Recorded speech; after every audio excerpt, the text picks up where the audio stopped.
Bueno, buenas noches, mis hermanos amados. Dios les bendiga.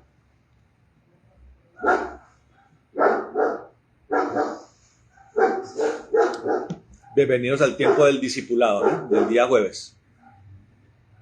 Vamos a esperar, le estoy hablando a la cámara. Esperar que la gente se conecte.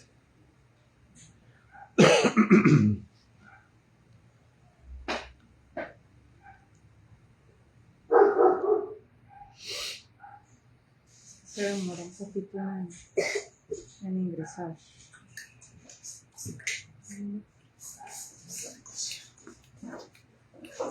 Ya está. Bueno.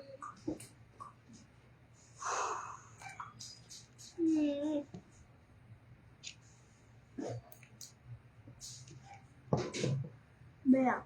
Bueno, vamos a orar, mis hermanos. Compartirla por el grupo de Iglesia Cristiana de Amor Jesús. Por favor, gracias. Bueno, vamos a orar, mis hermanos. Bueno, Padre amado, en el nombre de Jesucristo, nosotros te alabamos, te bendecimos, Señor, y te exaltamos en esta noche. Te damos gracias, Dios, por este tiempo, Señor, que nos permites venir delante de ti, Señor, presentarnos, Dios, presentar nuestras vidas, presentar nuestros corazones, presentar, Señor maravilloso, nuestras mentes, Dios, delante de tu presencia en esta hora, Señor. Agradecidos, Dios, por este nuevo día y esta nueva noche, Señor, un día que ya pudimos caminar contigo, Señor, pero una noche también que queremos que sea de bendición, Señor, en este espacio donde aprendemos cosas preciosas, Señor, de la palabra, donde ahondamos, Señor, en la enseñanza, Señor, en el aprendizaje, donde la revelación, Señor, del reino de los cielos se agudiza aún más, Señor, se acentúa y nos da alegría, Señor, porque son tesoros que tú nos regalas, Dios, para el sostenimiento, Señor, de nuestra vida espiritual, para la edificación, para el fortalecimiento, para el crecimiento, Señor, para el atavío, Señor, para la dispensación y la disposición, Señor, preparándonos para el día que nos encontremos contigo, Señor, sea que durmamos, como dice el apóstol Pablo, o sea que estemos aquí en la tierra, Señor, estemos listos, Dios, y también, Señor, para ser testigos tuyos, Señor, la importancia de caminar contigo, Señor, de acentuar, Dios, la relación contigo, Señor, para poder ser luz para otros, para poder hablarle al mundo, Señor, del Dios real, porque estamos hablando de un Dios real, Señor, y poderoso como ninguno.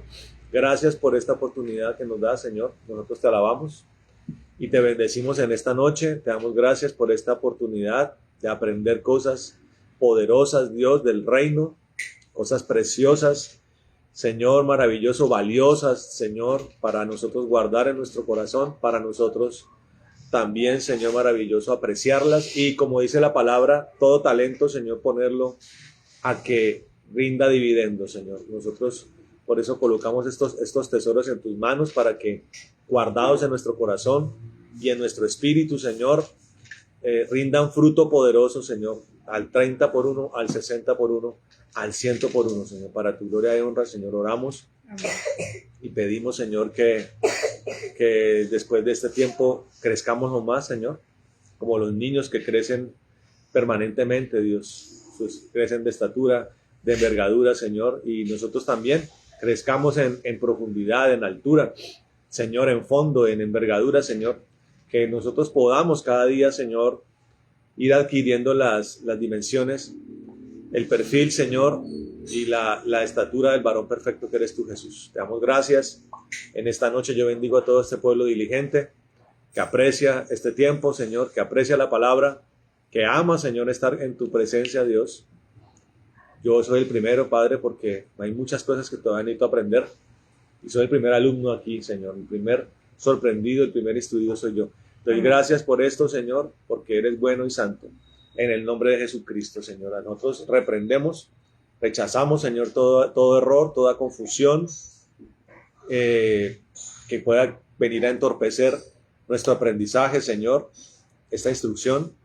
y todo espíritu de error, de confusión y de engaño lo atamos y lo echamos a la demo en el nombre de Jesucristo. Para tu gloria y para tu honra oramos. Amén. Amén y amén. Bueno, mis hermanos, buenas noches. Allí están mis hermanos conectados, juiciosos. Me alegra mucho. Hoy estamos aquí, de la casa de mis papás. Vamos a la palabra, amén. Hemos estado, hermano, hablando acerca de la fe, del segundo rudimento de la doctrina de Cristo, que se llama la fe en Dios. Recuerda, hermano, que los rudimentos de la doctrina de Cristo, cuando hablamos de rudimentos, de fundamentos, estamos hablando de pilares, ¿no? Los que saben de construcción saben que las construcciones tienen tres elementos importantes. Primero, los cimientos, que es el fondo, es lo que soporta toda la carga. Cuando usted ve que construyen edificios altos, en lo primero que se enfocan es en adecuar el terreno, en meter acero y crear la roca, que en estos tiempos modernos la roca es el concreto. El segundo elemento importante es los pilotes o las columnas, que viene siendo el fundamento, los fundamentos de los que estamos hablando acá. Y el tercer elemento es la estructura del edificio. Nosotros estamos hablando aquí acerca de fundamentos, ¿sabemos? Ahora, el fundamento tiene la naturaleza de que está fundido en una sola estructura con el cimiento.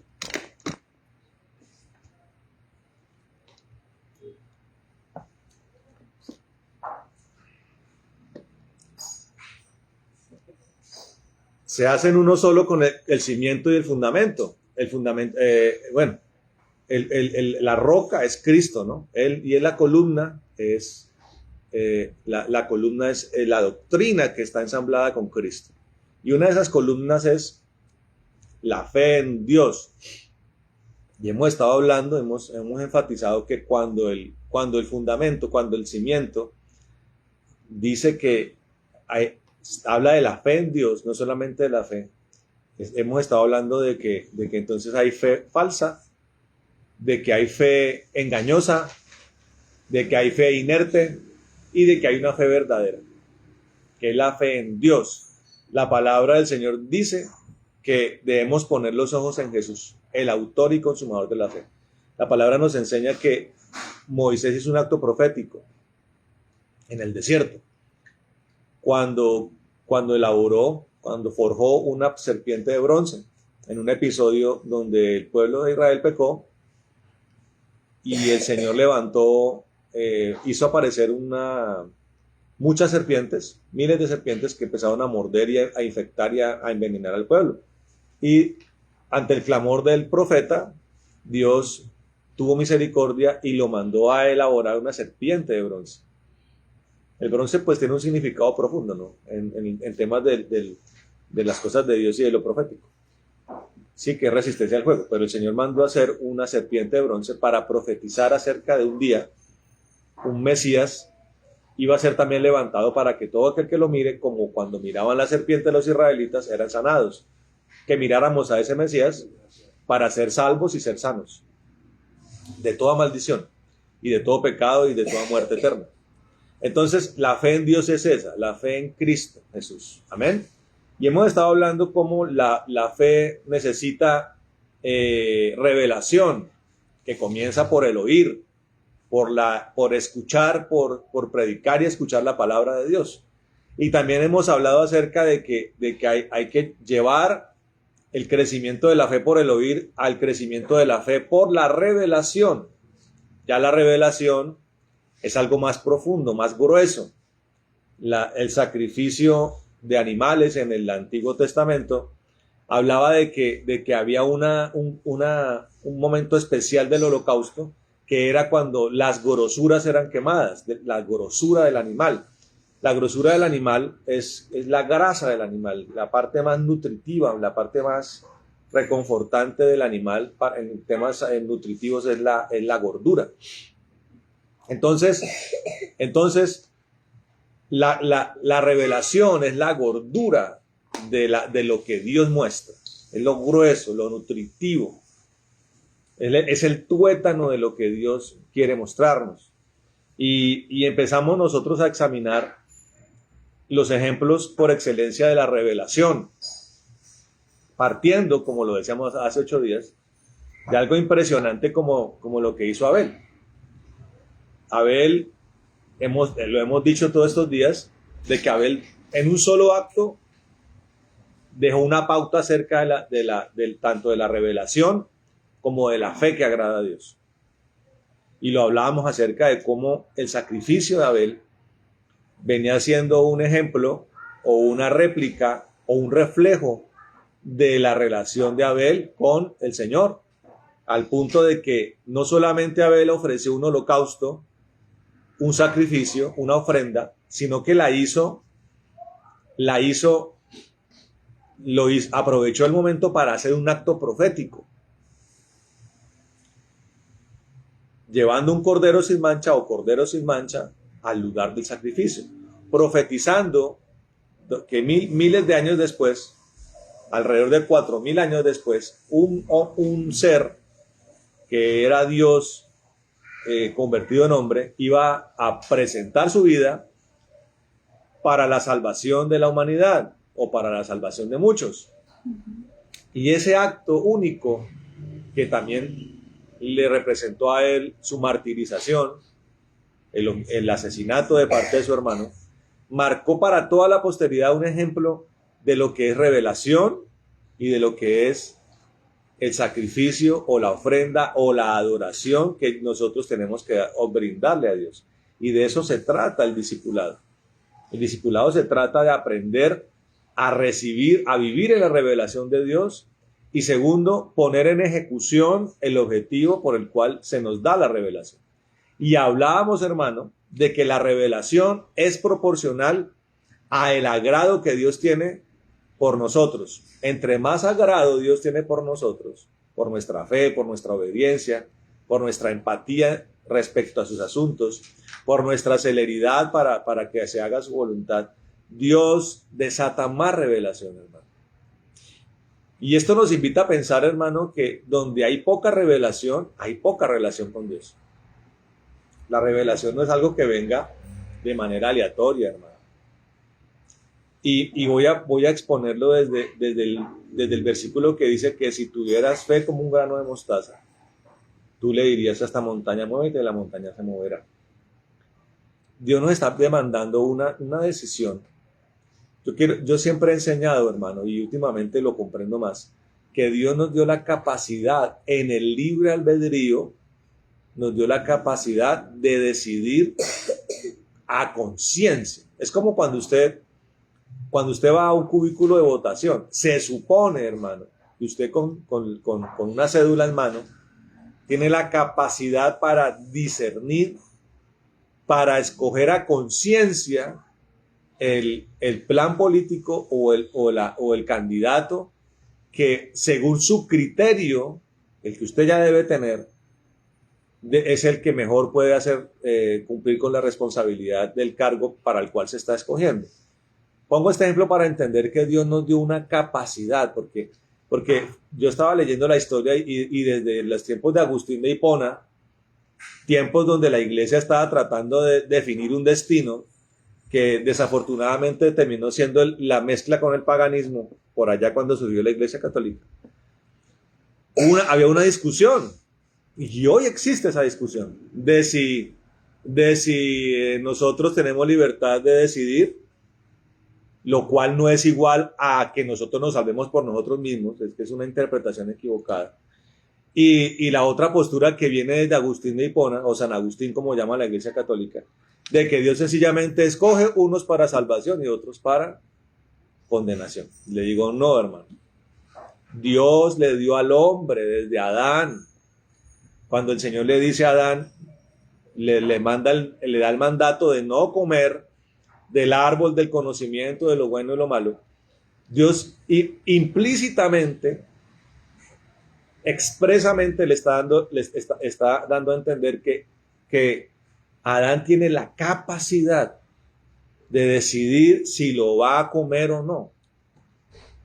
sería un poco ridículo, y utilizo esta palabra porque así lo veo yo, que Dios, sabiendo que Adán es incapaz de cumplir con el mandamiento, le brinde el mandamiento y le haga la advertencia. Sería ridículo eso. Y si bien Adán pecó porque decidió mal, con el pecado de Adán no se perdió la capacidad de decidir si obedecemos a Dios o no, porque realmente la salvación viene siendo por excelencia un acto de obediencia a Dios, o la perdición es un acto de desobediencia a Dios. Y quiero hacer esta claridad para entender todos estos conceptos, hermano. Amén. Y volviendo al punto de la revelación, voy a tocar cerrar esa puerta, de la revelación, Dios nos da la capacidad a nosotros de si queremos ahondar en una relación con Él, profunda o no. Lo cual Dios dispone, Dios inspira, pero Dios espera que nosotros decidamos, hermano. Ahora, si nosotros queremos vivir sin Dios, pues va a ser imposible hacer la obra de Dios, va a ser imposible la salvación.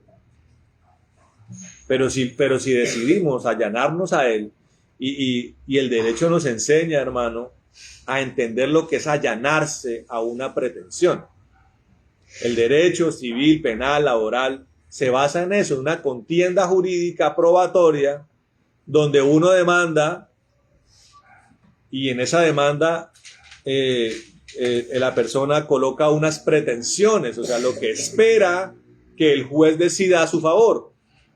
El allanamiento es si la contraparte, leyendo la demanda, se allana a las pretensiones del demandante, o si por el contrario se rehúsa a ellas y contrademanda a la parte que demandó inicialmente, llevando ante el juez pretensiones, sus propias pretensiones.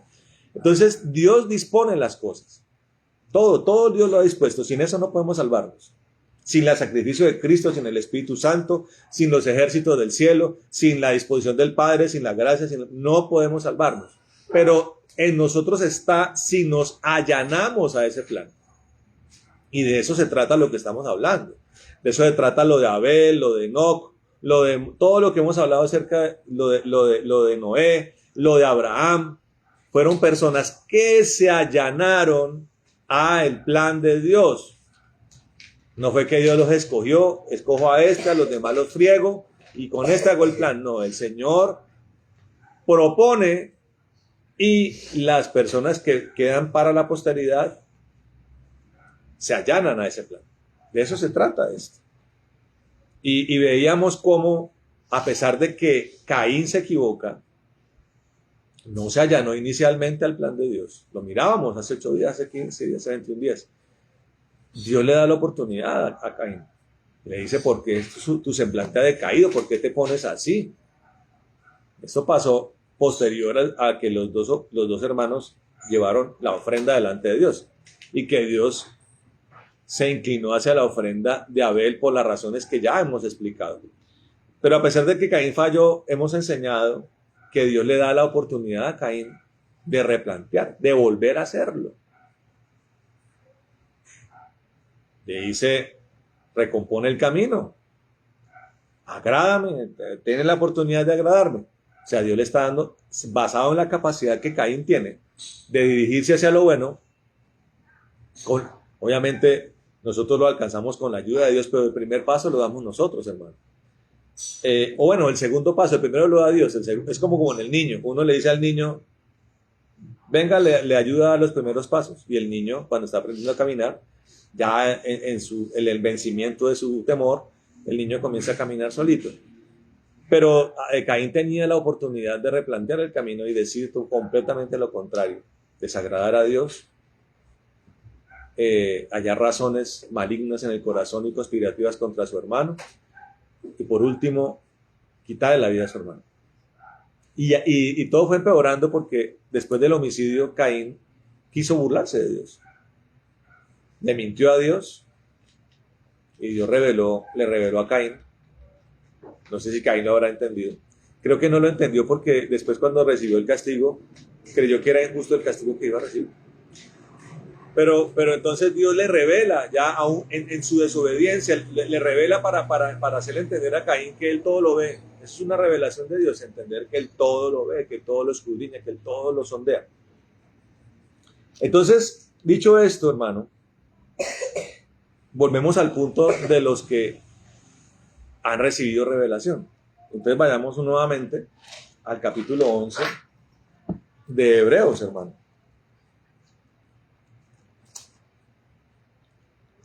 La Biblia.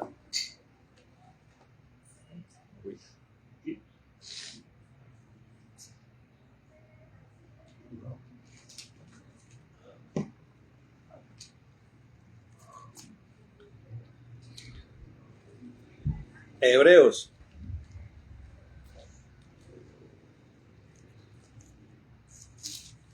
Capítulo 11. Ya hemos hablado acerca de Abel, hemos hablado acerca de Enoc, así como Abel en un solo acto que pasó a la posteridad como un hombre de fe, que tuvo revelación de Dios. Enoc también hablábamos de que Enoc caminó 300 años y no conoció muerte, sino que fue llevado sin conocer muerte al reino de los cielos. Mira el versículo 6 lo que dice: pero sin fe es imposible agradar a Dios, porque es necesario que el que se acerca a Dios crea que le hay y que es galardonador de los que le buscan. Pues vamos a mirar este versículo. Pero sin fe es imposible agradar a Dios, porque es necesario que el que se acerca a Dios crea que le hay y que es galardonador de los que le buscan. Paremos ahí. ¿Por qué es importante la revelación? La palabra de Dios dice que al hombre de fe o al hombre que termina amando a Dios, esa es la consecuencia de que Dios lo amó primero. O sea, Dios ama primero. Cuando hablamos de amor, hermano, no es simplemente un acto de ternura, ni un acto de caricia o de recogimiento, sino el amor de Dios es algo mucho más amplio. El amor de Dios está basado en que no nos perdamos, que no vayamos al infierno y que habitemos con Él por la eternidad. Y Dios comienza a suministrar una serie pone en funcionamiento una serie de cosas en función de que ese objetivo se alcance. Y la revelación es, sin lugar a dudas, de las cosas más importantes, la revelación de Dios, inspiradora, que nos lleva a decidir seguirlo a Él. Amén. Entonces, en este versículo, estamos hablando de que sin fe es imposible agradar a Dios. Necesitamos fe para agradar a Dios. Hemos entendido que la fe es por el oír y por la revelación. ¿Que viene de quién? Que viene de Dios. Fíjese que en la parte final dice que el que se acerca a Dios crea que le hay. Eso es algo producto de la revelación, pero viene la revelación, que es lo que nos ayuda a entender que Dios es real. O sea, yo quiero decirle, hermano, que no es simplemente decir, es que Dios me mostró, o tuve un sueño, o tuve una visión, o tuve una experiencia espiritual, sino que lo importante, siendo esto una experiencia maravillosa, lo importante es la consecuencia o el acto seguido o los actos seguidos a esa revelación, que son los que dice el versículo al final, que es buscar al Señor y recibir además de eso un galardón. Mire cuánta cantidad de detalles, cuánta cantidad de regalos, de ofrecimientos hermosos nos está dando Dios. Primero, la fe. Estamos hablando de una fe como un grano de mostaza, que además Dios nos da, que Dios ha puesto en nuestra conciencia, ¿sí? En nuestra conciencia, un potencial allí desde la creación del hombre, hermano. Amén. Nosotros somos creación de Dios. Amén. Amén. Que antes de conocer a Cristo estaba absolutamente distorsionada, o casi que completamente distorsionada, sí. El hombre caído es tendiente a la carnalidad, es tendiente a la maldad. ¿Sí? Entonces Dios nos da un don. Recuerde que la palabra dice que el don fue repartido, los dones fueron repartidos en medio de los hombres, que se llama la fe.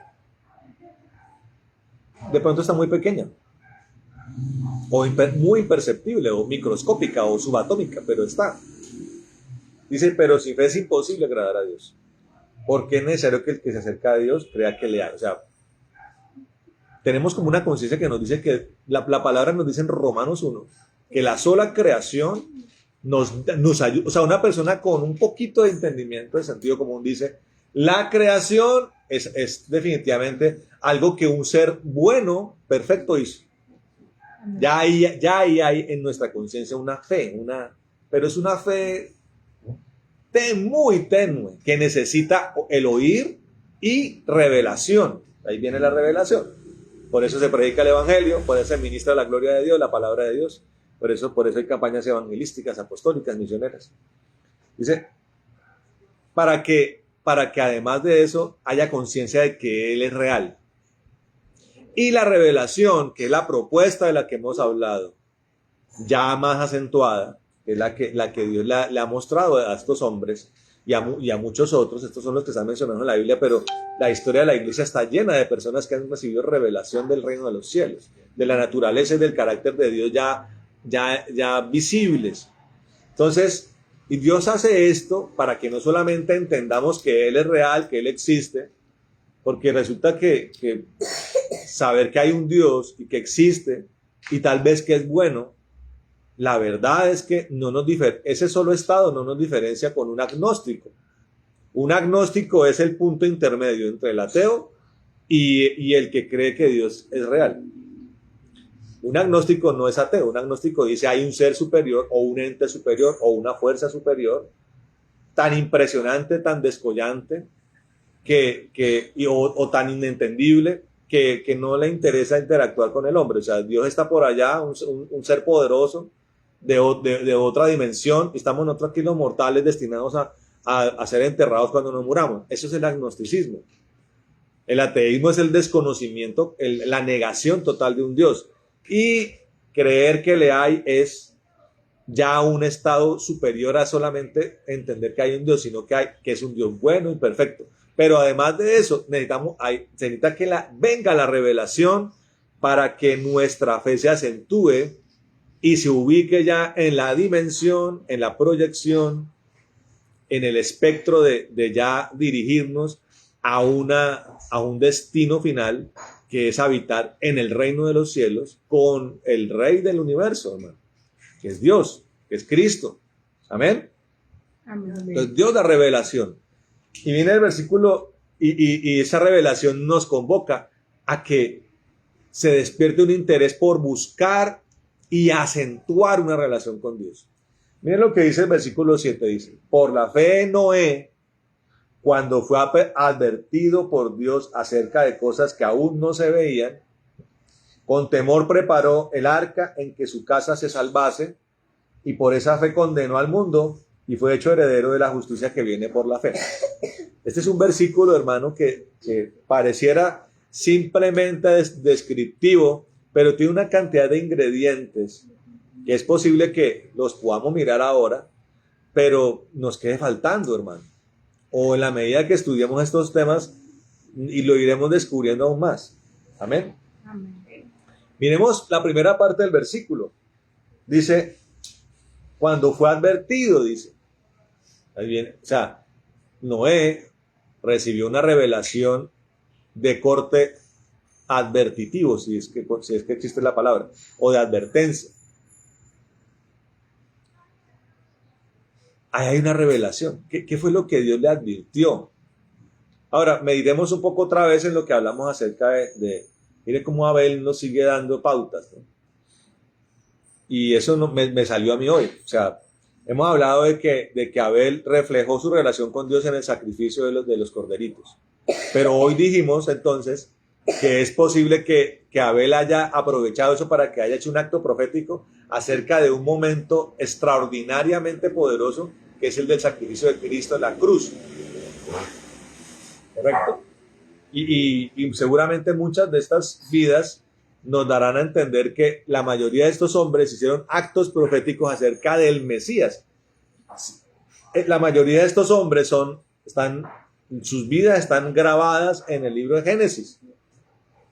El Génesis, que podría parecer un libro eminentemente histórico, resulta ser un libro poderosamente profético, pero poderosamente profético. Entonces, cuando Dios le está diciendo a Noé, le está advirtiendo, dice acerca de cosas que aún no se veían, cualquiera puede decir, bueno, le está advirtiendo del diluvio. O sea, se puede llegar a pensar únicamente que la revelación que recibió Noé es una revelación acerca de un futuro lleno de agua. ¿Sí? Y que por esa razón y única razón fue que Noé preparó un arca, de la cual recibió indicaciones muy precisas de parte de Dios. La madera, las dimensiones, la estructura, la forma, todo lo que tenía que hacerse el arca, Dios se lo dictó a Noé. Pero si pensamos bien en esto, hermano, entendiendo que el arca, y muchos lo han predicado, es la representación de la gracia, o es una representación de la gracia a menor escala. ¿Qué es la gracia, hermano? La gracia es un arca espiritual. Un arca espiritual. ¿Para qué?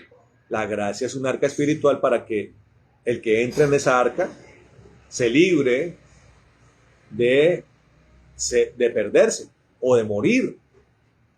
Ahora, la diferencia es que Noé hizo un arca, realmente un arca de madera. La gracia, estamos utilizando una analogía para entender la gracia.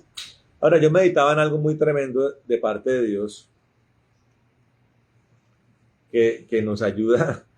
Queriendo conocer más a Dios, terminamos dándonos cuenta que Dios es más inentendible.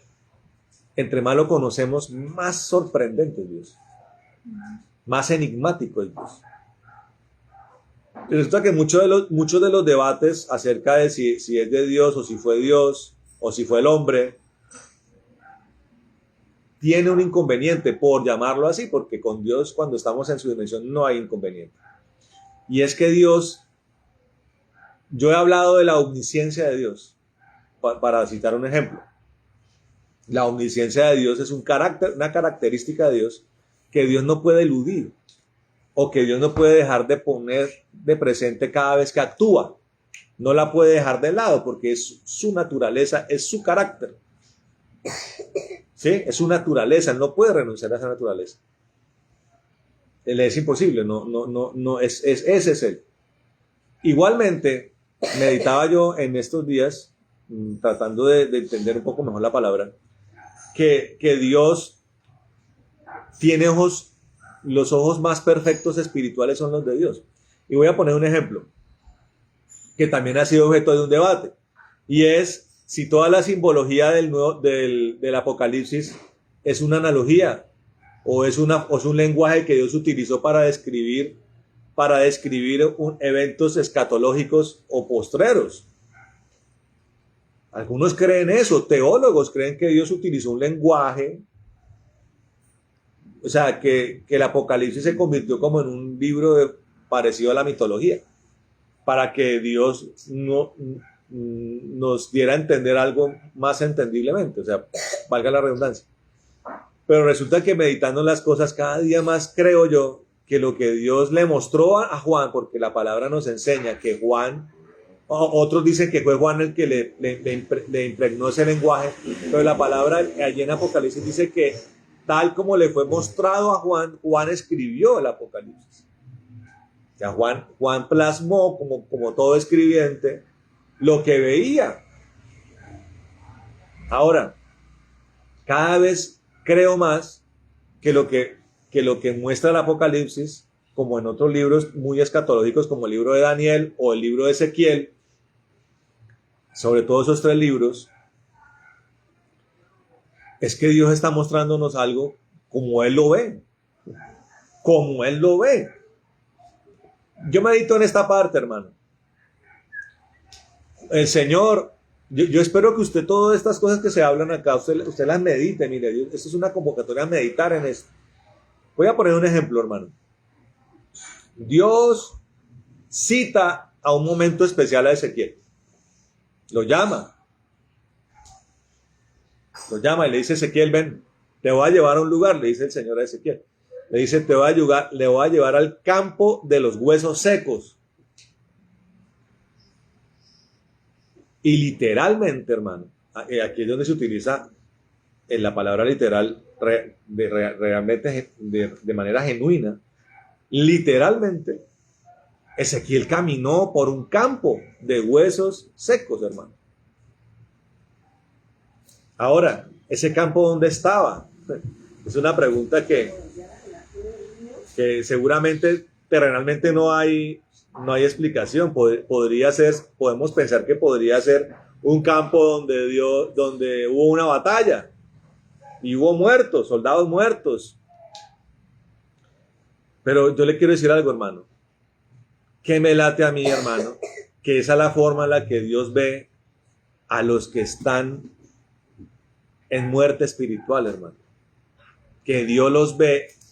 O sea, si nosotros pudiéramos ver a la humanidad, hermano, como Dios la ve, Dios vería a los muertos espirituales como muertos realmente muertos, hermano. Nosotros no los podemos ver así porque nosotros los vemos caminar, biológicamente caminan. Y de pronto nuestro discernimiento nos dice, esa persona no tiene a Cristo, está muerto, pero lo vemos caminar. Pero Dios, en la dimensión, en la capacidad que tiene, en los sentidos ilimitados que tiene Dios, Dios ve a los muertos en un cementerio, hermano, en un campo de muertos. Y allá fue llevado Ezequiel. Es que las cosas espirituales tienen mucho misterio, hermano, pero Dios nos revela. Y fue parado allí, se paró allí Ezequiel. Y el Señor le da una orden a Ezequiel impresionante, una profecía impresionante. Esa profecía, hermano, es la profecía de la resurrección de los muertos, que habla Apocalipsis capítulo 6, hermano. El retorno de Cristo, hermano. Dice la palabra, los muertos resucitarán. Dice también el apóstol Pablo en 1 Corintios 15. Hermano, estamos hablando de que Ezequiel fue parado en el futuro, hermano. Y Dios le dio una orden a Ezequiel, le dijo, ordénale a esos huesos que resuciten. Es impresionante, hermano. Dice la palabra que esos huesos comienzan a sacar tendones, que los músculos comienzan a salir, que los órganos comienzan a regenerarse, que ese cuerpo comienza a adquirir piel y resucitan los muertos. Yo quiero decirle algo, hermano, y lo he dicho en muchas ocasiones. He enfatizado, las formas espirituales se pueden tocar. Cristo, cuando resucitó de entre los muertos, pudo ser tocado, hermano. No sé por qué razón María Magdalena no lo pudo tocar, el Señor no se lo permitió, pero los apóstoles lo pudieron tocar. De hecho Tomás, y me pongo a pensar en Tomás, hermano. Él veía al Señor, pero seguramente Tomás pensaba como muchos piensan que lo espiritual es espectríco. Pero el Señor le dijo, no, toca, ven y toca, Tomás. Yo puedo ser tocado. Y cuando Tomás toca al que resucitó de entre los muertos, cae de rodillas, hermano. Amén. Y dice, tú eres mi Dios y mi Rey, le dice. De rodillas Tomás le dice esto. Viene la revelación a Tomás. No sé si Tomás habrá meditado en el pasaje de Ezequiel, que lo estudian los judíos desde chiquiticos, las profecías, los profetas los estudian los judíos, pero no las entienden, hermano. Ahí está la revelación, hermano. Nosotros vivimos en una revelación constante. Entonces Noé no solamente se dirigió a hacer lo que le correspondía para salvar a su familia de un diluvio, sino que Noé durante 120 años, hermano, ejecutó un acto profético que dice, un día vendrá un arca superior a esta, así como Moisés dijo, viene un profeta después de mí, superior a mí, a este escuchen. Noé también, haciendo el arca, también estaba profetizando acerca de un arca espiritual, hermano. Ya no un arca lavada con brea impermeable, sino un arca lavada con la sangre de Cristo, hermano. para que todo aquel que crea en él se salve, aborde esa arca, hermano. Y se salve, hermano. Una arca llena del Espíritu de Dios, hermano. La vida, la oportunidad de vivir que Noé recibió, la recibimos hoy nosotros por el Espíritu de Dios. Ya no para ser librados de un momento calamitoso en la tierra, sino para ser librados, hermano, de una eternidad oprobiosa y de destrucción en el infierno, hermano. Para eso es la revelación. Y el resultado de la revelación, el resultado de la fe, es una resurrección de entre los muertos, hermano. Que un día se consumará cuando nuestros cuerpos resuciten de las tumbas y ya dejen de ser huesos y se conviertan en cuerpos espirituales de una gloria superior, hermano. Yo me pongo a pensar, hermano, el momento en el que Adán recibe el cuerpo resucitado, hermano. Cuando lo reciba Adán, va a llorar Adán de la alegría de ver que va a resucitar en un cuerpo superior al que él tuvo en Edén, hermano. Porque como lo enseñamos hace unos jueves, Dios mejoró el plan. El primer plan de Dios era habitar con Dios habitar con el hombre en un paraíso. O sea, Dios descender a ese paraíso y habitar con el hombre para la eternidad. Pero por causa del pecado de Adán, Dios ahora cambió el plan para que ahora nosotros vayamos y habitemos en su reino, hermano. Con un cuerpo superior al de Adán. Porque Adán era envuelto por la gloria de Dios, pero andaba desnudo. En el reino de los cielos, hermano, desnudez no hay. En el reino de los cielos estamos ataviados, hermano, con los vestidos más impresionantes que puede haber. Con los cetros, coronas, capas más impresionantes, los materiales más impresionantes que en la tierra no existen, hermano. Ese es el reino de los cielos. Y la gloria de Dios inundando, lo parecido sí es que la gloria de Dios inundará todo el reino de los cielos. Amén. Amén. Para eso es la revelación. Y dice al final del versículo, y fue hecho heredero de la justicia que viene por la fe. Mira el versículo 8. El versículo 8 dice, por la fe Abraham, siendo llamado, obedeció para salir al lugar que había de recibir como herencia, y salió sin saber a dónde iba.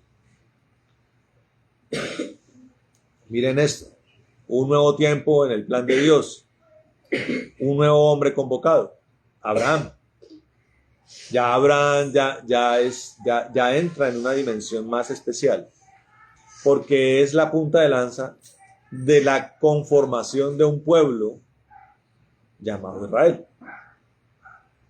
Pueblo que empezará ya a coger fuerza, no con él, pero sí con su nieto, llamado Jacob, que tiene un momento especial que ya lo mencionaremos, lo he mencionado en muchas predicaciones, en un lugar llamado Peniel, donde dice la palabra que Jacob peleó con el ángel del Señor, que ya hemos estudiado en muchas ocasiones y hemos descubierto y hemos acentuado y nos hemos afirmado en ese entendimiento de que el ángel del Señor es el Señor Jesús, el Hijo de Dios, que se encuentra con Jacob y que peleó con él toda la noche. Y hemos entendido que la pelea no fue física, porque uno cómo pelea físicamente con Dios. ¿Cómo equilibra uno poder con Dios? No, la pelea con Dios es una pelea en donde nuestra fe pueda taladrar el corazón de Dios. La fe necesita, hermano, mantenerse en vigor y sacar músculo porque necesita permear el corazón de Dios, hermano. Por eso dice la palabra que es galardonador de los que le buscan. Cuando hablamos de los que le buscan, son los perseverantes en su presencia, en la oración, los que todos los días, insistentemente, hermano, tocan la puerta, incursionan, exploran, se inclinan, hermano, a sumergirse en la presencia de Dios. Pero volviendo a Abraham, hermano, Abraham es convocado. Ya lo hemos mencionado, hermano. Abraham es un hombre que habitaba un lugar llamado Ur de los Caldeos. Y dice la palabra que fue llamado. ¿Cómo es llamado? ¿Cómo es llamado? Dios toca la puerta. Toca el corazón de la persona. Trae una propuesta. Es como el evangelismo, hermano. Cuando uno va a evangelizar, uno toca las puertas. Uno aborda a las personas. Por la calle, en una campaña, en un lugar, uno habla con las personas. Toca puertas, toca corazones. Lleva una propuesta. El llamado de Dios es una propuesta. Como el que licita, lleva una propuesta. La mejor propuesta, se supone que en las licitaciones la mejor propuesta es la que gana. La más atractiva, la más segura, la más sólida, la más transparente, la de mejor respaldo técnico, es la que gana. Dios trae la mejor propuesta y se la presenta a Abraham. Dice, siendo llamado, Abraham es llamado, dice la palabra. Y dice la palabra que obedeció para salir al lugar que había de recibir como herencia. Paremos ahí. Paremos ahí porque opera igual que como con Noé, como con Abel, como con Enoc. No es simplemente un plan, hermano, donde Dios le está dando la posibilidad de ser cabeza de una nación. No es un plan simplemente para ir y tomar una tierra que Dios le dijo a Abraham que era de él. Tan serio es esto, hermano, que hoy en día en Israel todo este problema con Gaza es un problema territorial. Y hoy todavía Israel pelea por lo que conforme a la palabra le pertenece a Israel. Pero volvamos al punto de la revelación ya más profunda. Abraham, hermano, padre de los que somos de fe, tuvo también una revelación superficial, pero que lo llevó a una revelación profunda. Así como el arca que Noé construía, entendiendo, profetizando acerca de un arca que vendría por Cristo. Abraham se dirigió a esa tierra peregrinando, hermano, haciendo también un acto profético. ¿Cuál es el acto profético? ¿Cuál fue el rol, el monólogo que interpretó Abraham? El del peregrino en Cristo, hermano. Nosotros somos peregrinos, hermano. Abraham recorrió 1.200, 1.300 kilómetros, que es la distancia que hay entre lo que hoy es Kuwait y lo que viene siendo hoy Israel o la Franja de Gaza. En ese tiempo era Ur de los Caldeos y se llamaba la tierra de Canaán. 1.200, 1.300 kilómetros recorrió para declarar, ubicándose allí en esos territorios, que esa tierra le iba a pertenecer a un pueblo llamado Israel. Pero también Abraham hizo un acto profético representando la peregrinación del creyente. La peregrinación del creyente no es ir nosotros a Jerusalén o ir nosotros a los lugares sagrados del catolicismo. No, hermano. Que el religioso peregrina donde quiera peregrinar. Pero nuestro peregrinaje es un recorrido satisfactorio en la tierra, entendiendo que, perseverando y siendo tan diligentes para asegurarnos de que cuando terminemos nuestro recorrido por la tierra, nuestro destino ya no va a ser una tierra en Canaán, que fue la que después tuvo que conquistar Josué, sucesor de Moisés, sino que nuestro destino es una tierra, nuestra tierra prometida es el reino de los cielos. Abraham caminó esa parte, entendiendo que era la punta de lanza de un plan que iba a comenzar a configurarse en la tierra de Canaán, en lo que hoy es Israel, pero sabía muy bien Abraham, hermano, que el culmen, el cenit de ese plan es la entrada satisfactoria al reino de los cielos, nuestra tierra, nuestra nación, hermano. Amén.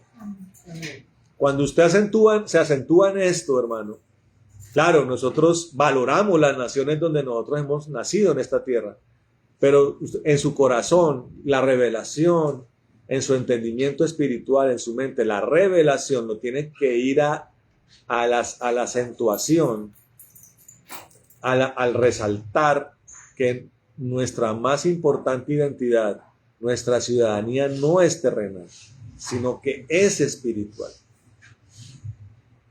Los judíos, hermano, toda la vida, 2000 años, hermano, soñaron con volver a su tierra. El verdadero judío soñaba con eso, a pesar de que habitaba las naciones de tierra. Dice, algún día, el que buscaba a Dios a través de la ley, de la Torá, dice, algún día volveré a mi tierra, mi tierra. Y los que entendieron esto de esta manera, un día aprovecharon la oportunidad, entendieron los tiempos y se dirigieron a eso. Y hoy están batiéndose en una guerra, hermano, para conservar, hermano, eso que Dios les dio. Pero nosotros, hermano, nuestro anhelo es una tierra celestial. Cuando el colono judío llegó a partir del año 48 y desde antes, porque el sionismo, la diáspora empezó a cesar antes de que llegaron judíos a Palestina, colonos antes de que el Estado de Israel se creara, pero se acentuó más cuando el Estado fue creado. El colono llegaba, hermano, a construir su casa, a tener su granja, a empezar a trabajar por ese país que tanto quiere, por esa nación que tanto ama. Nosotros, hermano, tenemos un lugar reservado en el reino de los cielos. Y también como el colono, hermano, la revelación nos ha sido dada para construir desde la tierra nuestra residencia celestial, hermano. Y voy a terminar con esto para ya dejar esto para la próxima semana. La palabra de Dios dice, hermano amado, que el Señor le dijo a sus apóstoles, a sus discípulos, voy a ir a construir morada para ustedes. Hoy, hermano, en el reino de los cielos, y esto es una revelación, entonces quiero que usted entienda, se está construyendo, se está dándole los últimos acabados a la ciudad espiritual, la Nueva Jerusalén. Y allá los ingenieros celestiales, los ángeles, hermano, el Espíritu Santo, están remodelando un lugar para nosotros. Quiero decirle algo. Ustedes de la tierra, por su fe, que debe venir de la revelación, está enviando a través de sus actos de fe una orden al cielo para que conforme a su fe y a su obediencia en la tierra, asimismo su casa sea construida en el reino de los cielos. Cristianismo liviano, casa liviana en el cielo.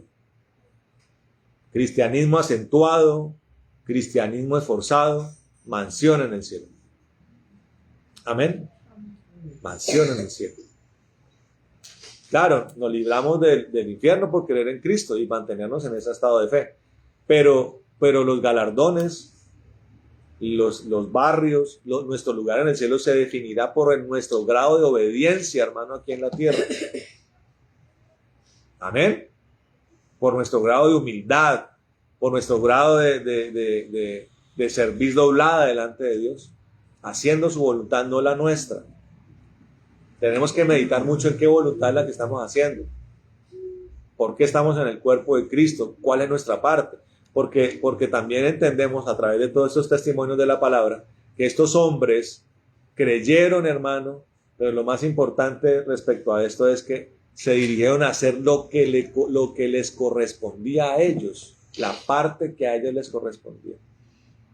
Y como la hicieron, hermano, allí quedaron plasmados en el ejemplo de los que son de fe, de los que ahondaron en la revelación y a través de ella ejecutaron el plan de Dios. Nosotros también tenemos acceso a una revelación, la necesitamos, hermano. Y entre más busquemos a Dios, más seremos galardonados en revelación.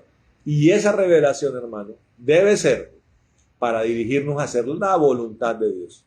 Amén. A la manera, al estilo, a la forma, en los tiempos y bajo la unción de Dios. Amén. Vamos a orar, hermano, y vamos a darlo para dentro de 8 días continuar con ese tema tan apasionante, tan bello, que nos ayuda a entender y Dios cada día nos ayuda a comprender cosas más bellas.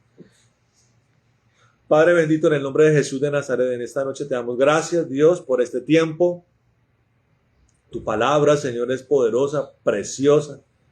Yo hoy te pido en el nombre de Jesús que esto sea un nutriente poderoso para todo aquel, Señor, que así lo ha valorado, Señor. Señor, yo creo, y la gloria es para ti, Señor, que nos has dado cosas muy impresionantes de la palabra. Amén. A través de todo este espacio. Gracias, Señor. A ti la gloria, Señor. Tú eres el maestro. Tú eres, Señor, el centro de la palabra. El espíritu de la profecía eres tú, Jesús. Te damos gracias, Señor. Gracias, Espíritu Santo, también a ti por traer esta impartición de parte del Padre. En el nombre de Jesús. Gracias, Señor, por esta oportunidad. Te alabamos y te exaltamos, Señor. Pedimos que esta palabra quede grabada en los corazones de todos nuestros hermanos y de todo aquel que lo escuche y lo aprecie y rinda un fruto rebosante y poderoso en el nombre de Jesús. Al 30 por 1, al 60 por 1 y al 100 por 1, Señor, para la gloria tuya. Y esto es para todo el que lo quiera, Señor. No hay restricciones, ni hay acepción de personas en el nombre de Jesús. Gracias, Dios. Lleva a mis hermanos en paz a sus hogares. Lleva a mis hermanos en paz a sus aposentos. Y allí, Señor maravilloso, Señor, estén tranquilos y contentos en tu presencia. En el nombre de Jesús. Te alabamos y te bendecimos, Señor. Damos toda retaliación y venganza, toda furia de las tinieblas y la echamos al abismo en el nombre de Jesús, para tu gloria y para tu honra, Señor. Amén. Amén y amén. Amén y amén. Gloria a Dios. Bueno, mis hermanos, Dios les bendiga, Dios les guarde. Saludos y abrazos a todos. Bendiciones. Amén.